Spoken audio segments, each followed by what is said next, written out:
A bombshell report in the New York Times Tuesday night revealed that the U.S. Justice Department plans to investigate and sue colleges over their affirmative action policies in admissions.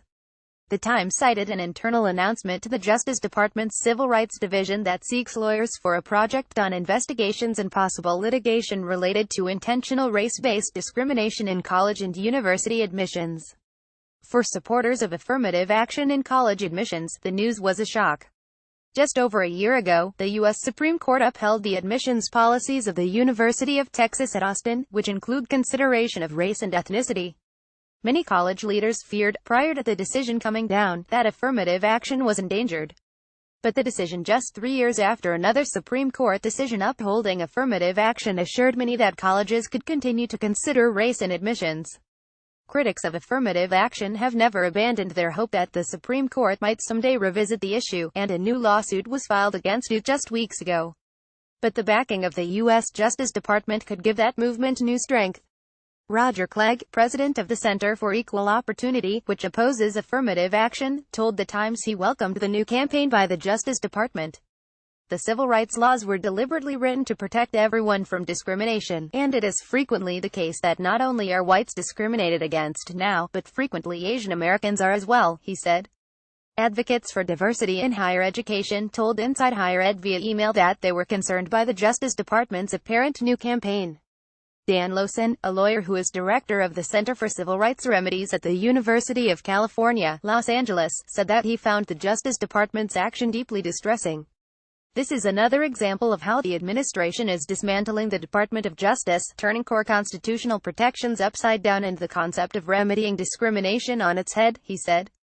What do you expect from a president that makes openly bigoted remarks about Mexican-American judges, has boasted about assaulting women, has a history of engaging in racially discriminatory housing practices and is fighting to ban entrance to our country based on their religious background? Make no mistake, the Trump administration's positions are consistent with his bigoted statements and historical track record.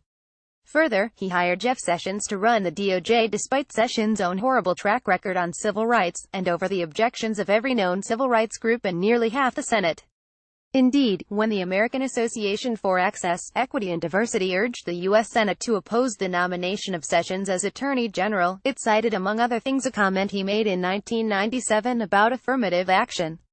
At the time, he said of affirmative action, "I think it has, in fact, been a cause of irritation and perhaps has delayed the kind of movement to racial harmony we ought to be going forward with today.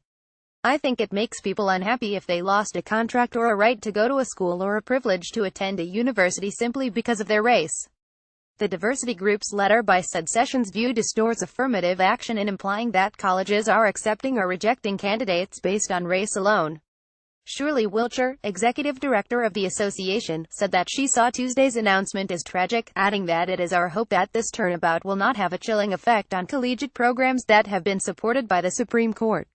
Michael A. Olivas, director of the Institute for Higher Education Law and Governance at the University of Houston, said, "Mr. Trump's record in higher education is hardly exemplary, and his unfortunate rhetoric on racial relations has convinced many whites that they have been disadvantaged by people of color despite all the evidence to the contrary."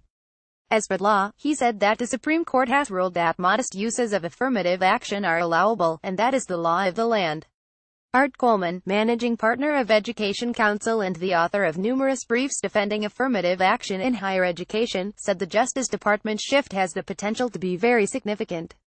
But he also noted via email that we have strong, affirming including recent U.S. Supreme Court cases that embrace higher education's diversity goals and limited race-conscious measures designed to help advance those goals. So, this is counter to recent court trends. Nancy Cantor, Chancellor of Rutgers University at Newark and co-editor of Our Compelling Interests: The Value of Diversity for Democracy and a Prosperous Society, Princeton University Press, said, "We need to keep our focus on cultivating the diverse talent in our country. We can't be a prosperous democracy and leave the growing talent pool on the sidelines. Let's not get distracted from our social responsibility by efforts to pit groups. We all need opportunity and we all depend on each other's talent." And Stella M. Flores, an associate professor of higher education at New York University who has written extensively about inequality in American education, said that the Justice Department should be looking elsewhere.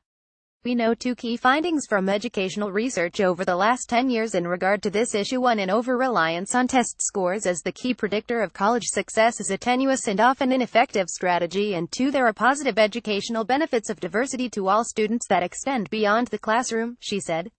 As the nation continues to diversify at unprecedented levels and becomes more globally connected and interdependent, keeping the principle of the positive educational benefits of a diverse student body college campus is one of the most certain strategies for ensuring the nation stays at the top of their social and economic prosperity levels. It would be more helpful to put more civil rights emphasis in examining issues of inequality in the nation's K-12 public system, which have long-term effects on college success outcomes. This would increase the opportunity levels of all students, from the poorest of white students in addition to other underrepresented minority students. Gary Orfield, co-director of the Civil Rights Project at UCLA, said that the Supreme Court decision last year provided a strong reaffirmative of carefully limited consideration of race as one among a number of factors in admitting students to selective colleges seeking to realize the extensively proven benefits of diversity. But he also noted that the Supreme Court in a series of decisions has affirmed that, right when colleges document that they have considered a range of ways to promote diversity and have evidence that some consideration of race in admissions is needed for that goal. Said Orfield, colleges need to document and carefully justify their programs, and the University of Texas and the University of Michigan did so successfully. For the moment, this is basically a politically motivated effort to throw sand in the gears and frighten colleges to end something the huge majority of selective universities believe to be a basic educational need.